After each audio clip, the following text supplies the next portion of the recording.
Good morning, guys. Sean HBK from D Sweet Deals, coming to you today on this rainy Friday. In today's video, we are going to hit up a few thrift stores, maybe 2 or 3. Back to basics. I'm gonna show you guys what my local thrift stores look like now compared to if you've been following this channel for a while, from when we used to go into these stores and how much product you could find, particularly in the sneakers category when we go into these stores, what we're mainly reselling.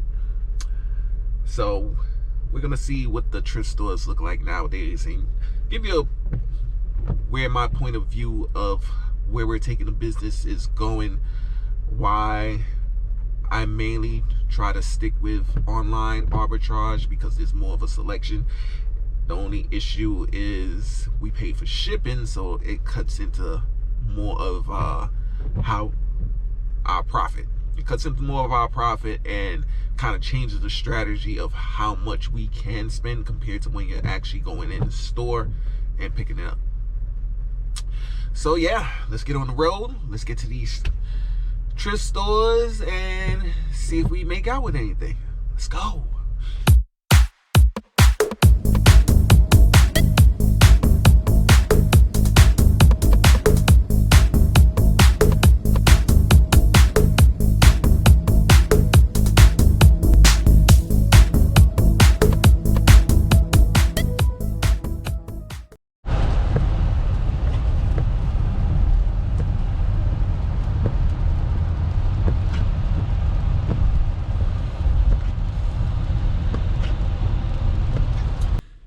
Alright guys, we are at our first thrift store, parked around the corner from it actually.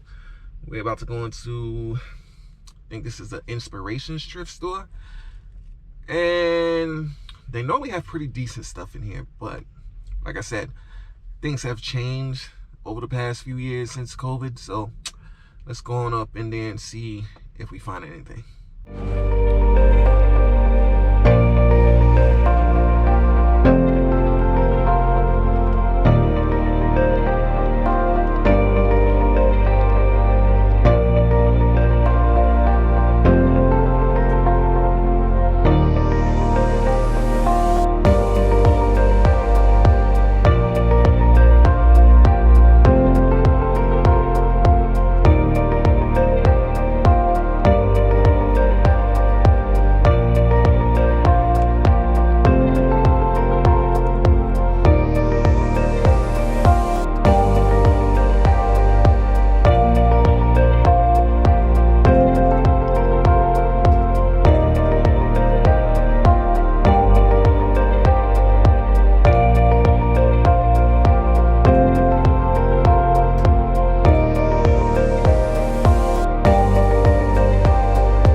Alright guys, we spent about 38 bucks in there. Between the 3 pairs of shoes, we got these Converse, these Converse All Stars. They were half price, so these were 10. These Uggs, sorry about the camera, my coat's getting in the way. These Uggs, they are half price. They're 15. Wait a minute.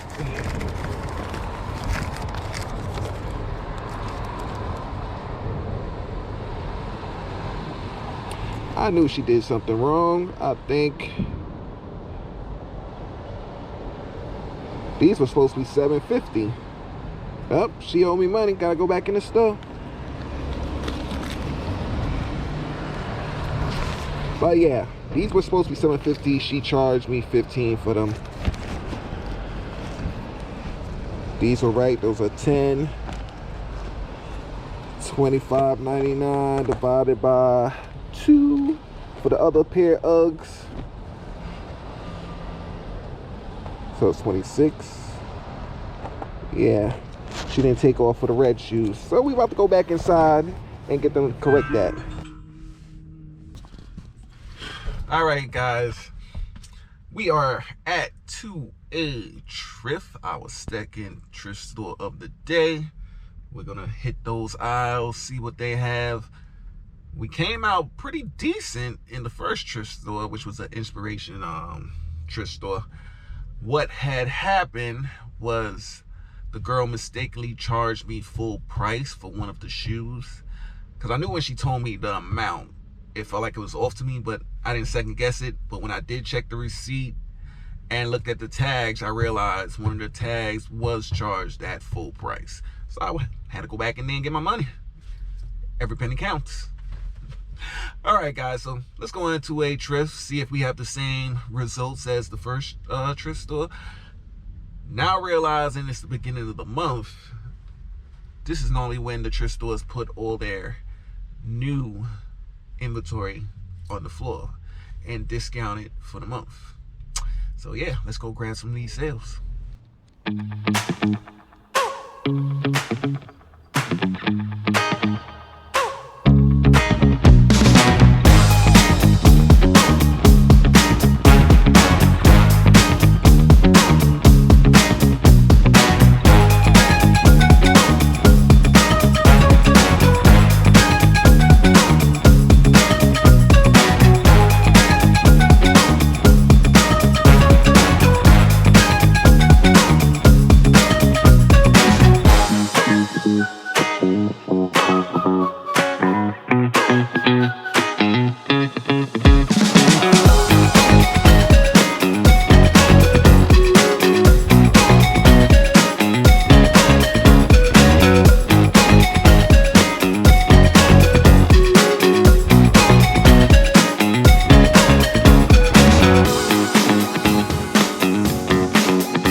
All right, guys, so to a thrift, as you can see, for the sneakers and shoes department, their shelves were a little bare compared to the inspiration thrift store that we went into first. So we didn't pick anything up in to a thrift because there was nothing there of profit that I normally look at for my business model. So that does usually happens. You have thrift stores that you find a jackpot, some thrift stores you find nothing in. Next store that we're going into now is My Unique. This will probably be the third and final store because we have other business stuff we need to take care of today. But as you can see, most of our thrift stores are within 10-15 minutes of each other, and we have different routes of where we keep the stores all lined up within that time frame, because your time, the gas you're using, you have to calculate all that into your business. It has to be calculated into your business model. Even when we go out of state, we go at least 4 or 5 thrift stores within the area of out of state where we're thrifting at. And we have multiple routes for that also. But times are changing and you gotta adapt to the way of life, way of how business changes are going. That's why it's more productive to do online arbitrage as far as looking for used sneakers. Now, if you're just doing clothing, the thrift stores are still a good place to be shopping if you're doing clothing and accessories and other things like that. There's I would say there's unlimited supply of clothing. Sneakers, on the other hand, it's all depends on the time you hit to the thrift store and what type of thrift store you're hitting up, if it fits into your business model. But for a part-timer as myself, I do a little bit of both. Sometimes I'll run to a thrift store, other times I'll just do everything online. Like I said before, online, you're still spending money for the shipping, so it's a little bit more.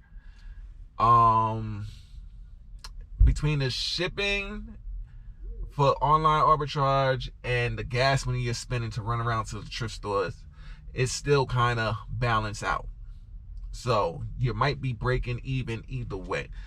So I know most of us don't want to pay for the shipping for online arbitrage, but either way, it works into our business model. And because I'm part-time, it's simpler to just online arbitrage. Have the stuff come to me instead of me chase all the stuff and then have to go work later on in the evening time. So yeah, that's something for you guys to think about. Now, if I was full-time, I still would do the online arbitrage because I need most of my time to run my other businesses. I'm still a one-man show. You know, the wife is here and there whenever she feels like I can't really run business like that. I'm on the clock 24/7. If I want the business to thrive and become bigger and start hiring some employees, I gotta be 24/7. She's new to entrepreneurship, so I let her figure out where in entrepreneurship she wants to be, if she wants to be part of the business at all. So yeah, that's how that goes. Yeah, let's get into my unique, see what they have, then back to the office, back to the grind. We still got embroidery to work on, but like I said, if I was full-time, we'll be doing online arbitrage. We'll be doing maybe the beginning of the month, in the middle of the month, we'll hit the thrift stores maybe once or twice a week, and that'll be it. Then we'll be running our embroidery side of the business and the YouTube videos and everything else that goes with making money. It's all about scheduling. Got to keep a good schedule to keep the business flowing, the business and the profits flowing. So let's get in there.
Alright guys, already back on the road from my unique. As you saw with the clips of inside of the store, their prices are kind of ridiculous. I don't know who's doing their pricing, but $79, $100 for some used shoes in a thrift store is absolutely crazy. We know you get your stuff for free. We're paying money for your products. Your product should not be that high price as a thrift store. Yes, we know all these thrift stores, know a lot of resellers go in there and buy things from them to resell. But with that being said, we buy from them. Thrift stores get their merchandise for free. So any product that they sell, whether how little they sell it for, they make money on. Hence why I said your stuff should not be at $79 or $100. That's just insane. But to get around that, you would just have to wait till they put the discount board for the color of that shoe at 75% off, and you'll be able to get it at a cheap price. But having it that high up, I don't even think it will go down to even cheap enough price to be buying it at 75% off. But yeah, I digress. So yeah, besides that little whatever you want to call it, that little rant about their high prices, I did find a pair of Gaddafi walking shoes that would sell for a decent amount. They were 75% off, so they were about $10. So once we clean them up, put some new laces in them, and they're missing one insole from one of the shoes. I think whoever donated them purposely did that. Probably didn't want their shoes being resale, and they had one set of laces removed from them also. And there were two identical pairs, exactly like that. And the same shoe was missing the insole, and the same shoe was missing the laces. But yeah, that's not going to stop us from making profit. We know the game. We know how to market our stuff. We know how to resell. It doesn't cost much to buy a pair of laces for $1. The insoles might be a little bit more pricier, but you can pass that on to the customer. Alright guys, so we're heading back to the office now. We're going to get these shoes cleaned up. We have some online arbitrage to do. We have some embroidery to do. We got a bunch of things that got to get done. So we're going to sign off the video here. This is Sean Bajan HBK signing off. Until next time.